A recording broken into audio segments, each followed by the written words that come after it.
Hi, I'm Kelly Ryder, the founder of English Portal. And last night we had the most wonderful webinar with great participants, and I forgot to hit record. So I am re-recording this so that I can share it with everyone who had registered. I apologize up front for the noises in the background. I'm fostering two 4-month-old kittens, so they like to get into things, and there's some roofing going on outside. So you'll hear a little bit of background noise. But let's get started. I will try to recreate it as best I can. I hate that the conversations and questions didn't get captured, but we'll do the best we can here. All right. So, how did we have such a successful year with exits last year? So, today we are talking about a clearer way to think about the real job of ELD, right? How to advocate for it, stand up for it, hold firm, and what to consider when you're thinking about your program. We are going to talk about identifying what your students need next and how to plan intentionally to move forward for their proficiency so they can reach that goal. We'll mostly be talking about those students who get stuck in the threes and just did a four. Um, at the school where I was in Maryland, 4.5 is the exit criteria. And so we had a lot stuck between 3.5 and 4.2. So we'll talk about those students as well. This is a share, not a guarantee, not a promise, right? I think we know that. All of our students come to us in different times, in different places, different backgrounds, different education levels, different parent education levels, so many different things. So, what I share with you tonight are things to think about and consider, things that worked for me, things that worked in our program, and hopefully you'll find some value in replicating some of those ideas. Again, we're going to focus a little more on those students who are getting stuck. Um, a little bit of background for credibility's sake, right? I have been in education for 33 years. In 2018, I left my last school system and took English Learner Portal full time. And since then, I have been in lots and lots of schools, lots of classrooms. But last summer, I was feeling like it had been too long since I practice what you preach, right? That we have a program called the Fu- Functional Language Planning Expert Intensive. Got stuck in my brain there. Functional Language Planning Expert Intensive that's been running for about 2 years. And the participants there brought so many good questions and barriers and challenges to the table for discussion and coaching that I thought for me to give true advice, I need to go back into a school and into a classroom. So last year, I did that. I taught part-time ELD in an elementary school, and then the rest of the time I coached in a middle school ELD program. So a good range. And I'm going to share with you the things that I learned. I, this I knew for my entire career, but it really came to light through both the elementary school and the middle school is what is the actual job of ELD instruction? What are we there for?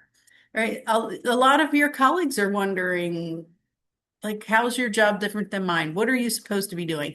And when that they don't know what you're supposed to be doing, they will think of things that they want you to do. So we have to get really well versed at explaining what our job is, what our role is, and why it's as important as everyone else's curriculum. Right. So what I see a lot, hear a lot, experience a lot is that the ELD teacher becomes more of a tutor, helping students finish assignments, and co-teaching situations, going around the room and getting individual students back on task, maybe sitting with the newcomer, helping them get going, maybe pull them aside and pre-teach some vocabulary, reteach something that they missed, supporting the content area instruction.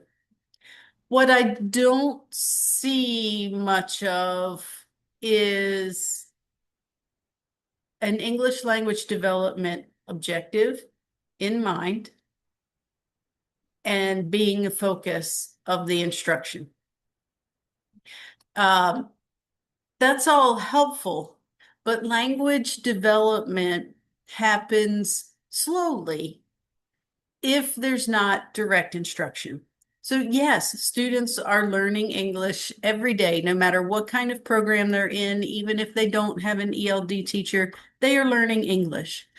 But what we have to remember and understand is the timeline that they have. You hear all the time, oh, 5 to 7 years to learn English naturally. Our students don't have 5 to 7 years to learn enough English to do well in school. But by the time that happens, they're so far behind. We really need to accelerate that path to get it down to 3 to 5 years. And that means direct, consistent, explicit, well-planned instruction.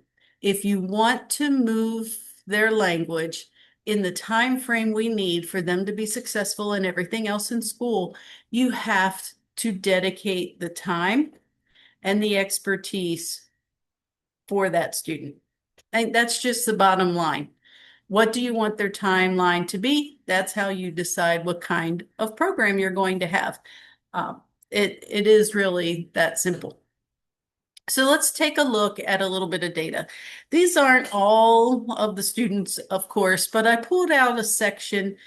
We had a student's exit who just naturally went through the pathway without any bumps. And, within 2, 3 years of being in elementary school, they completed their path and off they went.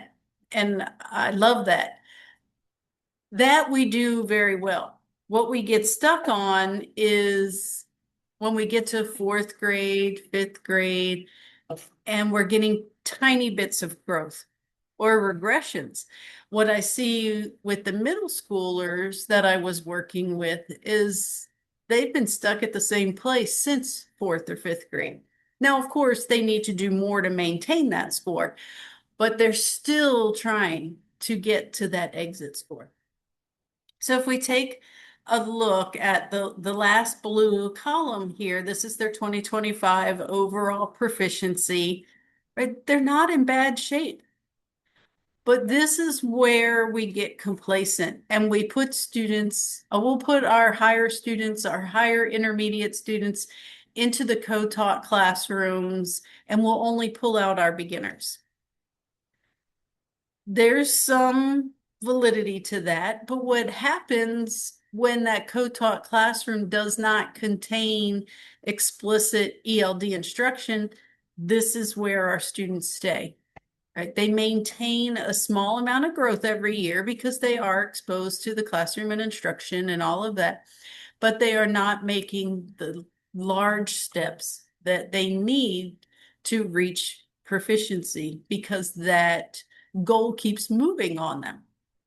So we look through, we have 3.8, 4.2, 3.7, 3.9. Those 4.3, those fours, right? They hurt your heart because this group needed 4.5, and you're like, oh, that last bit, right? What can we do for them? So my colleagues and I in this particular school sat down to look, and I had second and fourth grade. One of my colleagues had third and fifth. As I said, this is a little sampling of who we were working with.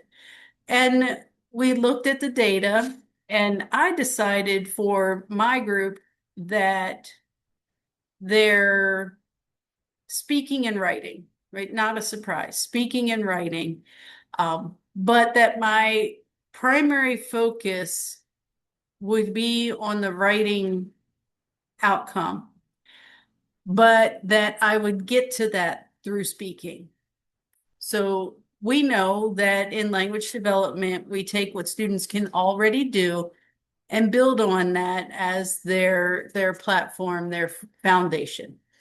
So having students speak about what they're doing, speak about their writing before they put pencil to paper, we're developing both their speaking scores and their writing scores. Because if you talk about it first, your writing comes out more coherent because you've thought through the language, you've thought through your ideas.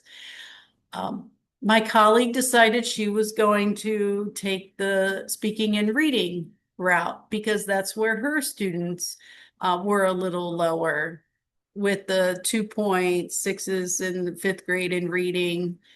Um, the speaking not bad, but using the speaking to support the next skills. So we use data to set our targets. The next piece to understand is that target, that the world of ELD is huge. ELD is a content area, right? It needs dedicated time. There are so many things you can teach, and we'll talk about that in a bit. But ELD is a content area and it needs dedicated time. I won't do that again, but what I was really shocked about going back into a school, as I said, I was part-time in the elementary school, 2 days one week, 3 days the next, back and forth, back and forth. I could probably count, not even needing two hands, how many weeks I actually had my students every day I was supposed to have them. Testing, field trips, assemblies, various interruptions of every kind, celebrations, just changes in schedule for the school pictures. Like there was just constant disruption.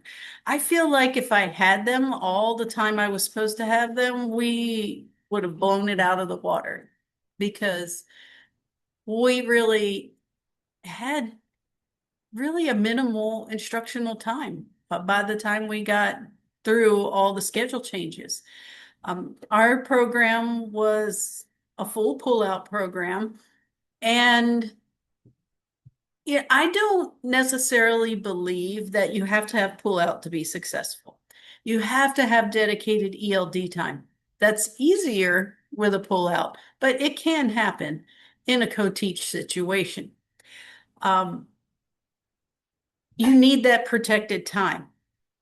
You need that time to say, this is what the students are missing. Let me teach that piece. Let me give them time to practice. Let me have time to give them feedback on their practice. What I see so often is that students are writing and will give very vague feedback, like you need more description, you need to add some transitions, you need to organize it a little better. They don't know what any of that is. We need the time to sit with them and model for them and show them what that looks like, for them to hear what that sounds like, put those spoken words into writing, and then to look at their writing again and say, did you put everything in here that we talked about? One-on-one writing conferences made the biggest difference for my students, not only because it gave us time to teach one-to-one individually and talk about their writing, but I could get very, very specific about what they were missing or what they did that was wonderful. And we had that time to hold them to high expectations. When you have a big group and you say, okay, go write, and they write, and you look and you can give a little feedback, but it really doesn't stick, that it's hard to hold them to the level of expectation you need when you're doing a large group setting. When I have a small group, when I can look over their shoulder, when I can meet with them one-on-one, they know what I'm asking for, and I hold them accountable to that. And I say, remember, we said you need 3 examples. You have say the same thing 3 different times. That's not the same thing. You need 3 different examples. And let's go back and talk about it. That follow through, that making them go back and talk about it and do it makes all the difference in the world. By the time you get to testing, all you say is, remember my expectation. Everything you write has to have 3 examples or 3 pieces of evidence. Power of 3, we talked about all the time. That way they knew that they needed to give more. So you have to think, how much time do I really have to teach my students, and how can I get more? In a pull-out program, it's easier to see.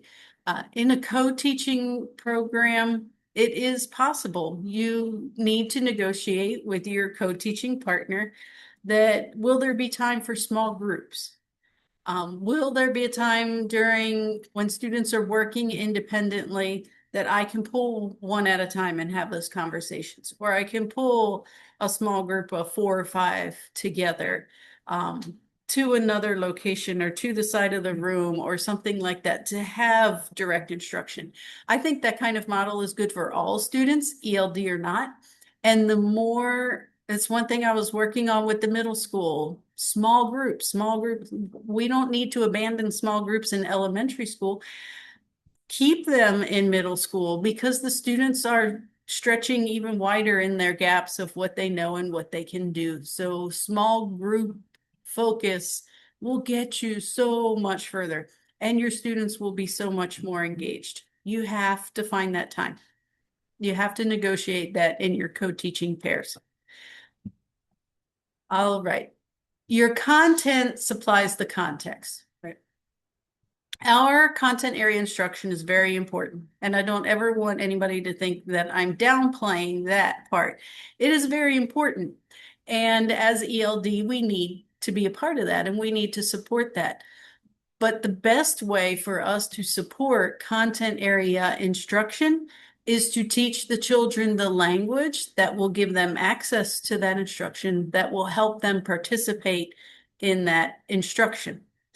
So when we plan, we need to look at the grade level content, the rich topics, the texts and ideas, the vocabulary, and the biggest one, the reasons to communicate.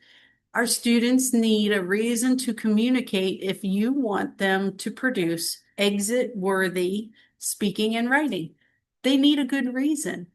Right. So we are not teaching a scope and sequence from an ELD textbook from 20 years ago, and now we're teaching past tense because the scope and sequence says it's time to teach past tense. We are looking at their reason to communicate in the classroom, and we are teaching them the language they need to know to communicate. Right.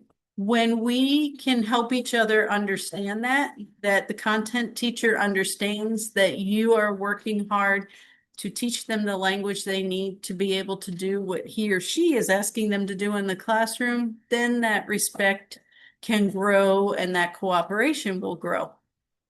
If you're not sure exactly what you're doing or why you're doing it, then your colleagues will never be either. Right. And so they're going to ask you to do something else. So we have to be really explicit about what we're doing, and we have to then communicate what we're doing so that we're all on the same page.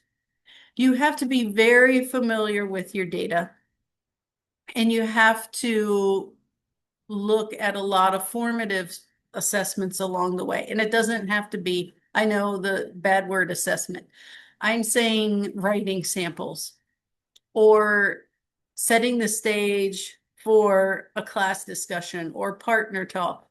And you are listening for certain pieces. Are they using the vocabulary? Are they using the structures? When they give a reason or an example, are they using the structures that we talked about? When you look at their writing, what are they getting? What are they missing? And every couple days, every week, getting a little writing sample, even if it's short, doesn't have to be this big, long thing. You can learn a lot from their writing each time of what they're getting and what they're missing. That's where we're going to pull our teaching topics from. Right. So as this says, right, your writing is your evidence. We're not looking for what's wrong with this writing. We're looking for our teaching points. Okay, so they're making short sentences. They're very repetitive. Let's work on how to break up that repetition. They're writing sentences, but it's a little dull, short. We could work on noun groups to make this a little more interesting and descriptive. Um, the flow is a little off. There's, I'm not sure what they're talking about when they say they or it. Like there's connections missing. So we're going to talk about the cohesion, right? When they spoke to me about what they wanted to write, they had great ideas. When they put the pencil to the paper, it turned into 3 sentences, right? So thinking about what do they have going on and what are we going to fill in? The buffet of things that you can teach in language is overwhelming. So we have to find ways to think about what they need in class this week and target that way rather than getting lost in all the options. We'll talk more about that in a few minutes. Teach language explicitly. These are just a couple examples of some of the teaching points we focused on. We might have been writing to persuade or writing an argument. One of the topics was about sardines.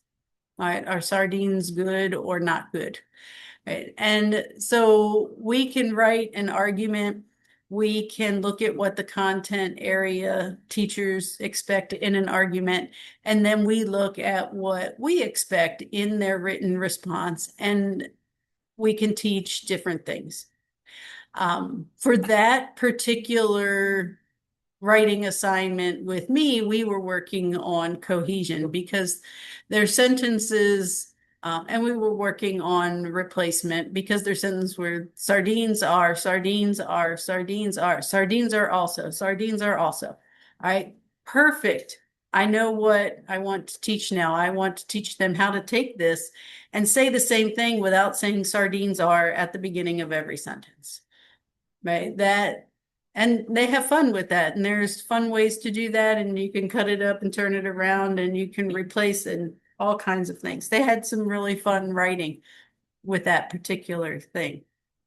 So pick something that will support the content area, but that you see in their work, that you've done the data search, you've done the analysis, and you have an idea of what you can teach explicitly.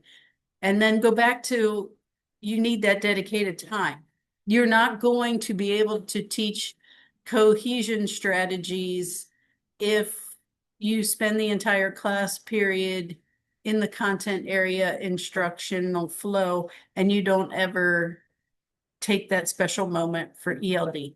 It would be great to do it with the whole class in a co-teach setting because I guarantee you there's a lot of students who speak English as a first language in that classroom who struggle with the same thing.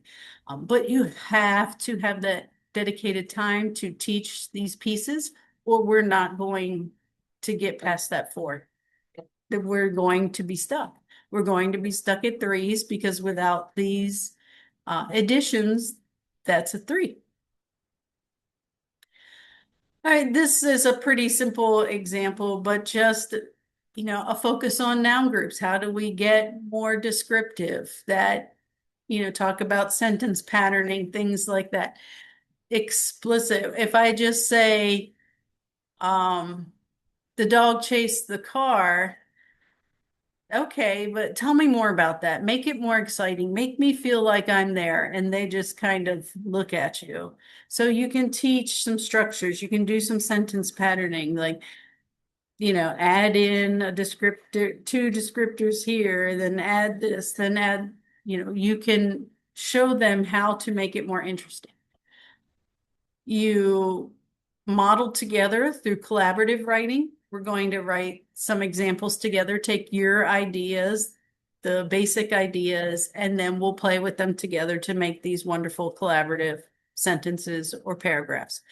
We read that, we talk about that, we talk about why it's so much better than the original. We talk about what else we could do to make it even better, and then now it's your turn, right? They have to go through that, talk about it, write collaboratively with me guiding them to the target I want them at. This is true for any level. Their target might be a 2, their target might be a 3. But whatever their target is, I'm modeling that level in the writing, and then they take that example and go on their own. If you follow that pattern, you're going to make tons of progress, but you have to have the dedicated time. I know you get it, but I'm going to keep saying it. You have to have the dedicated time. It's not just going to happen. As I was just saying, know the destination, then work backward. My group of beginners, I want them to be speaking and writing in like the mid twos or upper twos by the end of the year. What does that look like? What does that sound like? What does that include when it comes to vocabulary and syntax and cohesion? And when I write a model or we co-create a model together, I am showing that target. They have to know what it looks like and sounds like. When I'm working with that group that is this close to exit, then I'm modeling that 4.5, 5 to 6. I need to show them what it looks like. And if you do this, I think we probably made it through a writing process once a month. And you do that enough times, then it sticks, right? If they're really putting in the effort, they remember all the feedback you said, and they remember that you're going to give them the evil eye if they write one reason and think they're done, right? Because you showed them what a 5 looks like, and that's not what a 5 looks like, and you are going for the 5. We were very open about their data, where they were, what the rubrics looked like, all of that. Where are you going? And then how are we going to get you there? This I've mentioned a few times, but really the high expectations and high support. I expect you to be producing 4 and 5 writing. If I can get your writing to a 4, then your other scores are going to carry you. Your 4 and 5s, I am going to show you what they look like. We're going to talk about what they look like and sound like, and you're going to know exactly what I need from you. And I'm going to help you get there. And we're going to have one-on-one writing conferences. We're going to have small group instruction. We're going to write about content from the classroom so that what we talk about and learn helps them understand that better as well. Bring their confidence up when they return back to their classroom or they return back to the whole group. I know in the beginning, well, my second graders will do anything for you. I mean, they didn't all love writing, but they want you to be happy. My fourth graders weren't so concerned about that. They were resistant at first. No one had made them write a page plus before. Everyone said, okay, well, you're getting there. They're not just going to start writing more and writing better with time, right? They need the direct instruction. They, over time, really learn to appreciate those high expectations because they knew it came with high support. and they felt really good about what they were producing. And I made a point to, show it off to their content teacher. I mean, look at this incredible writing so and so did today. If you get a moment, have one of them read what they wrote today. It's really good. They felt good about themselves, so they stopped being upset with me and they started to cooperate. Um, you know, high expectations, reasonable expectations, because I provided the instruction and the support. That's what moved them.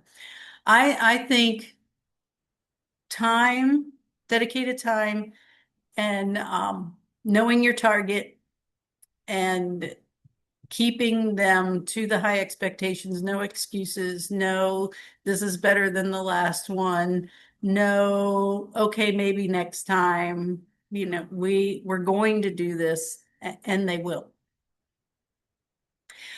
All right, so big points: protect your ELD time, study what your students are already doing, study the targets, look at exemplars. One question came up when we were doing this live last night of where do you get those exemplars? Well, a lot of your content area programs will have exemplars of what they expect for um, the written product. A lot of your state testing will have exemplars and what they expect for the written product. Your ELD standards often will publish exemplars for the different levels of what a 4 looks like, what a 5 looks like. One tool I use a lot, your AI tool of choice. I will go to AI and I will say, here's an example of what my students are writing. Sardines are smelly, sardines are slimy, sardines are whatever, but sardines also have all kinds of vitamins. And um, what would this look like at a 4.5 English language development level? And I let AI create a lot of models for me. Then I get an idea of what that target should look like, and I'm like, oh, okay, good. When we do it, we're going to co-create it, but I have my target in mind. I know what I'm going for, and I'm going to take their ideas and I'm going to help them create something, go through the process with them that hits that target that I've already looked at and know. It's a great tool to help if you're targeting a level 3, you have, high level 1s, low level 2s, and you're trying to get their writing to a solid 3, then put it in AI. What does a solid 3 look like? That's what I'm going for. Let technology help you. So how do I know what to teach? Of course, we're looking at student work. But it could be a million different things. Like I said, it's this giant buffet that we're not sure about. So let's go back and look. We looked at this data originally. We know writing.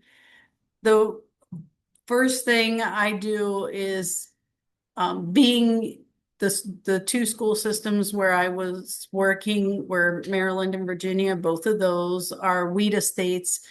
So I go back and look at my student writing according to the 3 sections of the WIDA rubric. How's their vocabulary? How's their sentence structure? How's their cohesion? Right? We're looking at it in that way. You can see the growth that happened. If I'm looking at my 4th graders, let me make sure I'm tracking here. From an overall proficiency of 4.2 to 4.7. What I love is that this writing went from a 3.8 to a 4.7. Sometimes it's just telling them that, yes, you really do have to write. And they already know how. They just haven't had high expectations and they don't. They don't do it. A 3.8, go down, a 3.8 in writing to a 4.4 in writing. 3.8 in writing to a 4.4. They were all stuck at 3.8. A 3.8 to a 4. A 3.5. Oh, I lost my tracking there. A 3.5 to a 4.4. It works. It works. And it's easy to plan. It's peace of mind that every day I know I'm doing my job and what I was hired for. And so when I say it's easy to plan, that's when everybody starts like eye rolling, but let me show you what I have for you. It's easy to plan because I am going to share with you our functional language planning workbook. So this is a Google Doc that I'm going to share with you in the email. And what this workbook does, there are directions here. Let me get out of my screen share and find, hold on one second while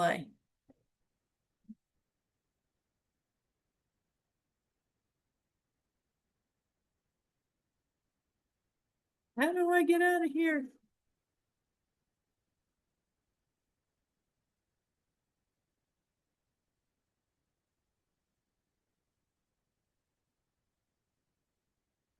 There we go. Now we're making progress. Okay, functional language planning workbook.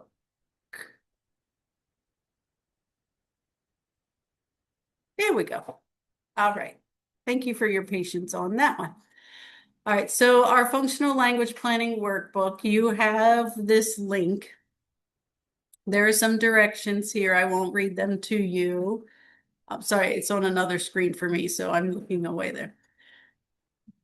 This came about through the functional language planning expert intensive. We spent a lot of time talking about how do we build some routines about planning with co-teachers. How do we stay focused to include language as a priority? And how do we do it quickly? And how do we do it without getting overly complicated to overwhelm our content teacher in all the language world? And this is what I drafted something, the group looked at it, gave feedback, tried it out, came back. And so you benefit from the work of the functional language planning expert intensive. So if I'm planning with a co-teacher or by myself, I'm first going to say, what unit am I working on? What's my time frame? What's the topic? We're working on stories from the Civil War, whatever it may be. What type of writing is expected in this unit? This is according to the classroom content, right? We're using their content unless you have a specific targeted ELD curriculum you're following. Here's the piece that is crucial that we miss. Write your model response. Have AI write your model response. Sit down with your co-teacher and think of your model response together. Maybe the curriculum has a model response. What is your, let's say for this particular group of fourth graders that I had, what is my 4.5 to 5 model? And that's going here. I have to do that work. I have to know the target.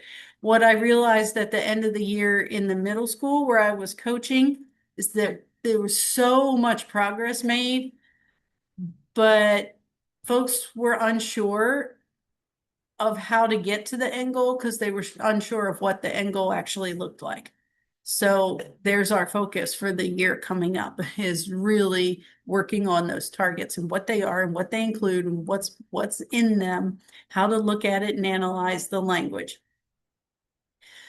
What's the key vocabulary? You want to support your content teacher. What words should I keep repeating and using to help that portion of our language development rubric, but also support their classroom learning?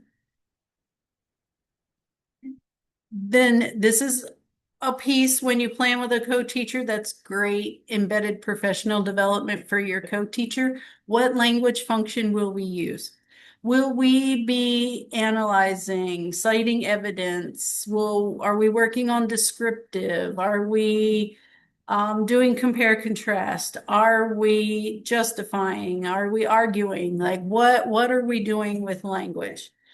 And then once you decide what fits well with your writing needs at the time, there are some supports here for you. So let's say we're going to do some contrast. You click on contrast to go to this page. Let me make sure we're sharing the right thing here. Yes, okay. Um, I know I heard a term in the past couple years that I thought was interesting, and I don't know if it's a real word, but I guess if you use it, it becomes a real word. Over framification, right? You frames are not the answer to every writing.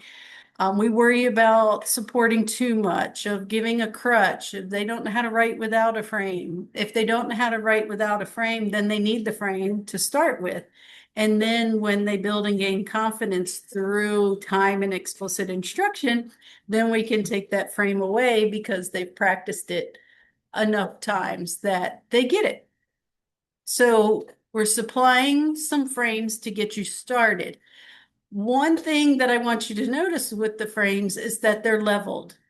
When I go in classrooms to give general feedback, I would say at least 90% of the time, one of the pieces of feedback I give is that your frames are all around a level 3. Let's raise the bar in your frames a little bit. So it's great that you're giving them that frame to get them started, but get them started at a higher level so that the rest will flow. So you have emerging frames, you have intermediate frames with some examples, and you have some higher level frames. You don't necessarily have to use the frames, but what you can also use these for is when you are co-creating your model text, you can look here and say, oh, I wouldn't have thought to say conversely. That's a great, transition we can use. Although I conclude that's a great structure I can put in my model. Right? Just reminders for you so that you don't have to, you know, keep all the things in your head at all times.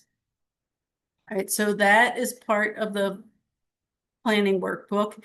Then when you come down, I would stop there with my co-teacher, unless your co-teacher feels comfortable with the language part and is ready for a challenge.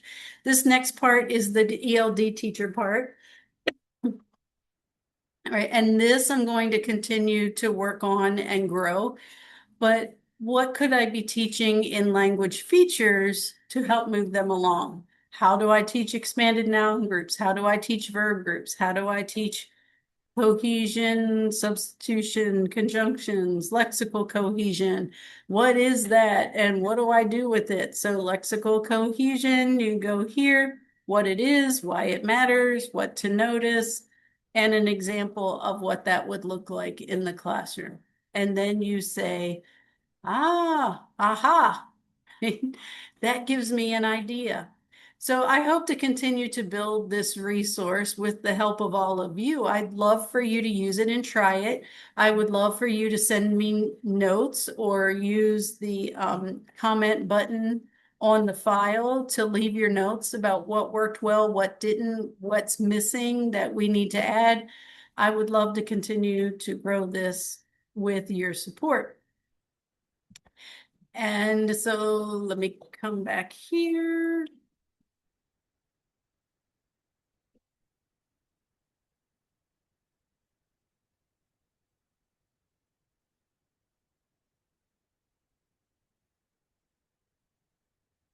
All right, back to our slide for a second. So if all of that sounds like something you can buy into, makes sense to you, fits your belief system when it comes to language, it's very, very strongly rooted in systemic functional linguistics and functional language approach, lots of research behind it.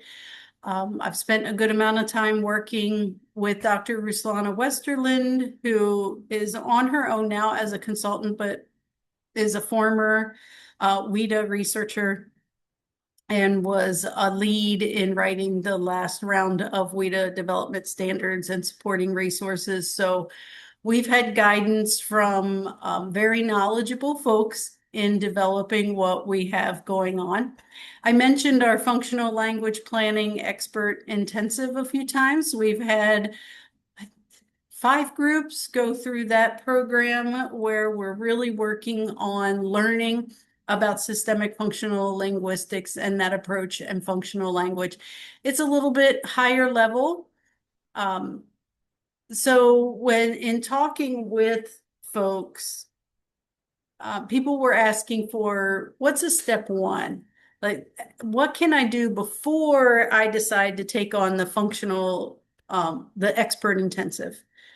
Right? It's expert intensive because it's a lot. So what could we do first with teachers who are new to this, who maybe are content teachers who are trying to learn more about language, our new hires in language development, or just our ELD teachers who have been kind of put into a box of an ELD program that runs a certain way and you want to look at something else. So our new program that we're now going to put before the expert intensive is the Functional Language Academy. The Functional Language Academy runs September through June, and what it involves is a lot of conversation like I have presented with you tonight, practical, day-to-day practical. What are they doing? What can they do? Where are they supposed to go? How are we getting them there? We meet live once a month for just 1 hour once a month because that collaboration time, problem solving, let's talk about what's happening in your classroom. That time is very valuable. I'll, help clarify something that we have. Each month is a different focus in asynchronous content, just a little bit of time on the asynchronous side. Then you come to the live session. We have those conversations, clarify anything, give examples, do some group problem solving.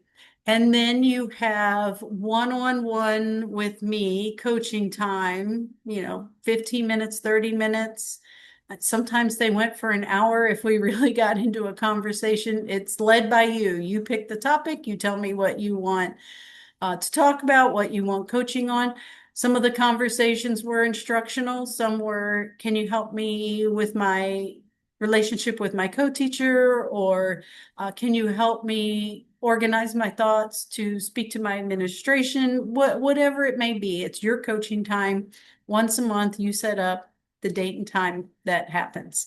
I love those because that's where I get the idea for what else we need and what teachers are looking for. So you also have the link for this, the Functional Language Academy syllabus. This document that's linked in your email, it has the program purpose, the target audience. It has the schedule when the live meetings are going to happen. It has what the topic is each month as we go through the school year. So I think it gives you enough information to decide if it's something you want to participate in or not. You have options, the whole program, September through June, with the asynchronous content, the 1 hour a month live session, and the one-on-one coaching session per month is $397 a year per person. And we also have it broken down where you can pay it over 6 months at $66.50 a month. Those are 2 different links to 2 different registration pages depending on the payment plan that you want. We can do purchase orders, we can do group enrollments. If you are working with a tuition reimbursement program, we can talk about that and give you what you need for that. If you need to talk about it more, or you need me to speak to someone to help you get funding, I'd be happy to do that too. I'd love to continue to learn with you. If you aren't ready for this now, or you're not interested in this right now, that's okay too. And I hope you take the tools that I've shared so far and participate in continuing to develop those. So thank you so much for your time. Again, I apologize for my glitch and not clicking the record button in the live session last night, but I think I got most of what we talked about worked in today. So thank you so much. If you have any questions, any comments, any concerns, feel free to reach out. You have my email, and we'll talk again soon.